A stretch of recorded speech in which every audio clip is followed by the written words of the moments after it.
किन्नौर तालुका बहुत ज़्यादा मशहूर है और किन्नौर तालुके में बहुत सी चीज़ें ऐसी मशहूर है।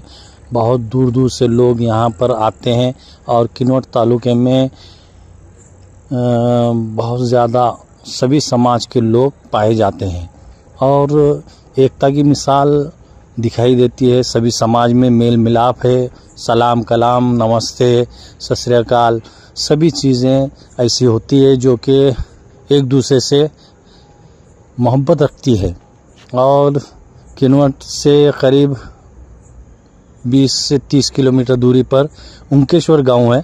वहां पर बहुत ज़्यादा लोग दर्शन के लिए आते हैं। वहां की मंदिर बहुत ज़्यादा फेमस है और इसी उनकेश्वर गांव में जो मंदिर है उस मंदिर में गर्म पानी का एक कुंड है, उसमें गर्म पानी निकलता है।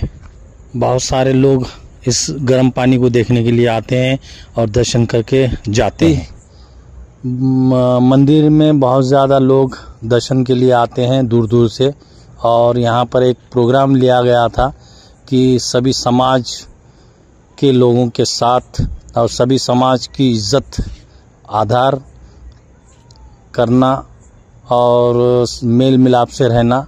ऐसा किन्नौर से करीब 20 से 30 किलोमीटर दूरी पर उनकेश्वर गांव है, वहां पर एक प्रोग्राम लिया गया था सभी जाति धर्मों के लोगों के साथ और इसमें बहुत सारे लोग शामिल हुए और देख सकते हैं कि इसमें सभी जात पात के लोगों ने अपनी अपनी तरीके से जो प्रेयर रहता है, दुआ, तो वो की है। तो देख सकते हैं आप इसमें।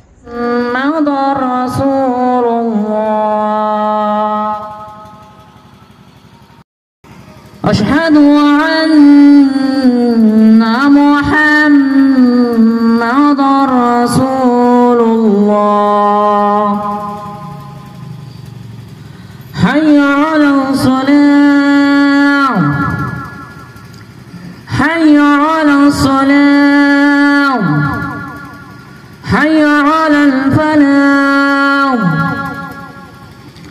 हय्या अलल फलाह।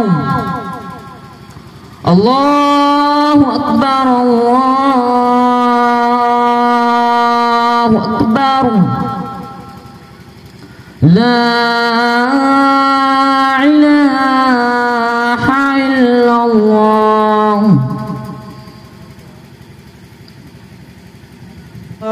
संबुद्धस्स नमो तस्स भगवतो अरहतो सम्मा संबुद्धस्स। बुद्धं शरणं गच्छामि, धम्मं शरणं गच्छामि, संघं शरणं गच्छामि, द्वितीयंपि बुद्धं शरणं गच्छामि, द्वितीयंपि धम्मं शरणं गच्छामि, द्वितीयंपि संघं शरणं गच्छामि, तृतीयंपि बुद्धं शरणं गच्छामि, तृतीयंपि धम्मं शरणं गच्छामि, तृतीयंपि संघं शरणं गच्छामि। पाणातिपाता वेरमणि सिक्खापदं समाधियामि। अदिन्नदाना वेरमणि शिक्षापदं समाधियामि कामेषु मिच्छाचारा वेरमणि शिक्षापदं समाधियामि मुसवादा वेरमणि शिक्षापदं समाधियामि शूरामेर मज्जपमादठाना वेरमणि शिक्षापदं समाधियामि नथि में शरणं अय्यं बुद्धो में शरणं वरं एतेन सच्चवज्रेण होतु मे जय मंगलम नथि में शरणं अय्यं धम्मो में शरणं वरं एतेन सच्चवज्रेण होतु मे जय मंगलम नथि में शरणं अय्यं संघो में शरणं वरं एतेन सच्चवज्रेण होतु मे जय मंगलम सब्ब पाप सकरणं कुशलस्योपसंपदा सचित्त पर्योदफणं एतं बुद्धान शासनं साधु साधु साधु बुद्धं नमामि धम्मं नमामि संघं नमामि। नमो बुद्धाय। जय गुरु। आया हो तेरे द्वार दर्शन दो भगवन लाया हो मेरा प्यार चरणों में भगवन लाया हो मेरा प्यार चरणों में भगवन आया हो तेरे द्वार दर्शन दो भगवन लाया करता अर्पण है तन मन लाया करता अर्पण है तन मन आया हो तेरे द्वार दर्शन दो भगवन आया हो तेरे द्वार दर्शन दो भगवन दर्शन दो भगवन।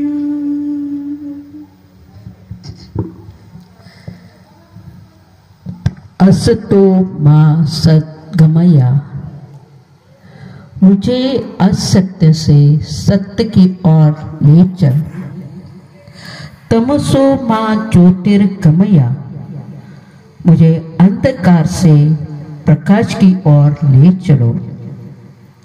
मृत्युम मा अमृतम गमया मृत्यु से अमरता की ओर से ले चलो।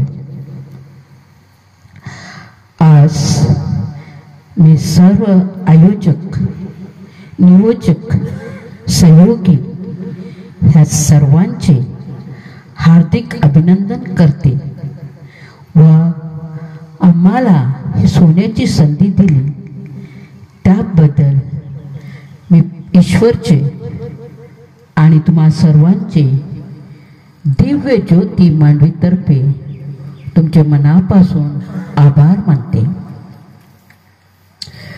प्रेम धर्म हा एकच धर्म आहे हे प्रभू येशूने आम्हाला शिकवलेले आहे।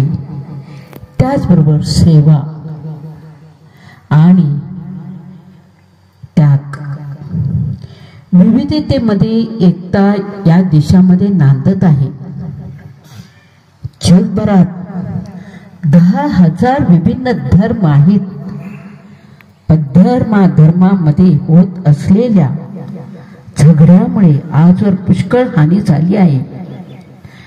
म्हणून आज सर्व धर्म समभाव बाळगल्यास या विभाजित जगात प्रेम, दया, शांती व ऐक्य निर्माण होऊ शकेल.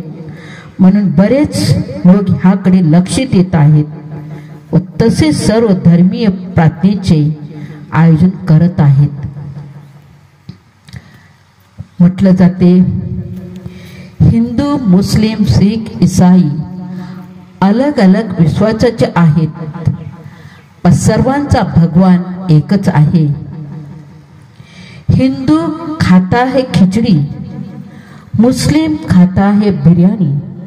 खिचड़ी बिरयानी अलग अलग है, दोनों का चावल एक है. मुस्लिम पढ़ता है कुरान, क्रिश्चियन पढ़ता है बाइबल. कुरान बाइबल अलग अलग है, दोनों का कागज एक है. सिख पहनता है पगड़ी, मुस्लिम पहनता है टोपी. पगड़ी टोपी अलग अलग है, दोनों का धागा एक है. हिंदू जाता है मंदिर, क्रिश्चियन जाता है चर्च.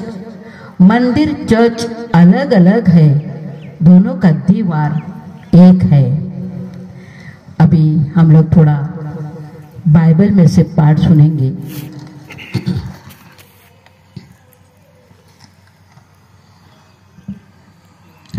करिंथियंस के नाम से पहिला पत्र.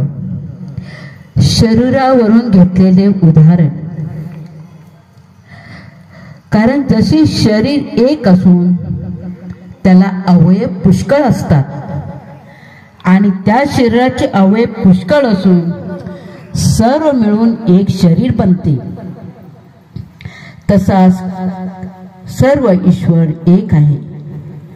कारण आपण यहुदी असू किंवा हेलेनी असू, गुलाम असू किंवा स्वतंत्र असू, एक शरीर होण्यासाठी आपणा सर्वांना एका आत्म्यात बाप्तिस्म मिळाला आहे आणि आपण सर्व एकाच आत्म्याने संचारित करत झालो आहे. कारण शरीर म्हणजे एक अवयव असे नव्हे, तर अनेक अवयव असे आहेत. जर पाय म्हणेल मी हात नाही म्हणून मी शरीराचा नाही, तर त्यावरून तो शरीराचा नाही असे होत नाही.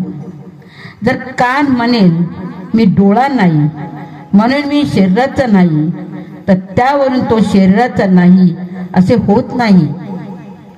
संबंध शरीर डोळा असते, तर ऐकण्याची क्रिया कशी झाली असती? संबंध शरीर कानच असते, तर हुंगण्याची क्रिया कशी झाली असती? तर देवाने आपल्या इच्छेप्रमाणे शरीरामध्ये प्रत्येक अवयव लावून ठेवला आहे. ते सर्व मिळून एकच अवयव असते, तर शरीर कुठे असते? तर मग अवयव पुष्कळ असून शरीर एक असे आहे. डोळ्याला हातास म्हणता येत नाही की मला तुझी गरज नाही, तसेच मस्तकाला पायांना म्हणता येत नाही की मला तुमची गरज नाही. इतकेच नव्हे, तर शरीराचे जे अवयव विशेष अशक्त दिसतात तेही आवश्यक आहे. शरीराची जी अंगे कमी योग्यतेची असे आपण मानतो, त्यांना आपण पांघरून घालून विशेष मान देतो आणि आपल्या क्रूप अंगास सुरूपता मिळते. आपल्या सुरूप अंगास अशी गरज नाही. जे उणे आहे त्यास विशेष मान मिळावा असा रीतीने देवाने शरीर जुळविले आहे.